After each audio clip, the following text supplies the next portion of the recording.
I spend a fair amount of time in the book in the sort of first half trying to explain the dynamics of high-speed growth. And they're fairly, I think, straightforward. The key first input is the open global economy, which in a sense was a gift. It was created by the advanced countries led by the United States. And if you take it away, you can't get this kind of result. And the global economy gives you three things in principle, two of which are genuinely crucial. One is knowledge. We don't talk about it as much as we probably should. My colleague Paul Romer does. So this growth is called catch-up growth, and the key element in it is the inbound transfer of what we have learned over 200, 250 years into these countries, so they don't have to learn it all over again to invent it.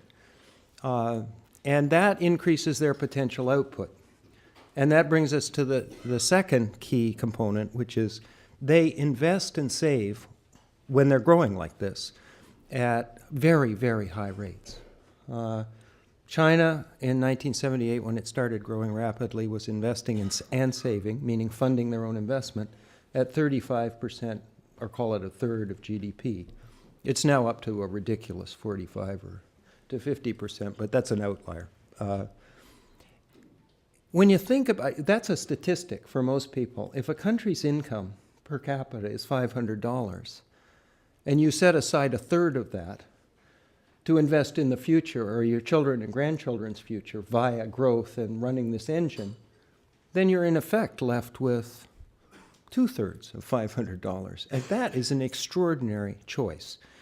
And indeed, if you look across developing countries, not all of them are able to make this choice. So some of them are stuck in a sort of trap at a low level. It's not really an economic trap. It's an unwillingness, which is understandable, right, if you're that poor, to make this kind of investment. It's easier once you get going. So a question you might want to walk away with is, why is the United States investment rate 13% of GDP in 2010?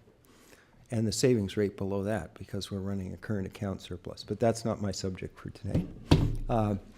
The third thing that's really important, and this goes all the way back to Adam Smith, is these countries have to sell what they make. So if you look at the dynamics and watch it running, what happens is there's a whole bunch of people in agriculture and sort of traditional sectors in these economies, and they come into the modern sector in the way that Sir W. Arthur Lewis described.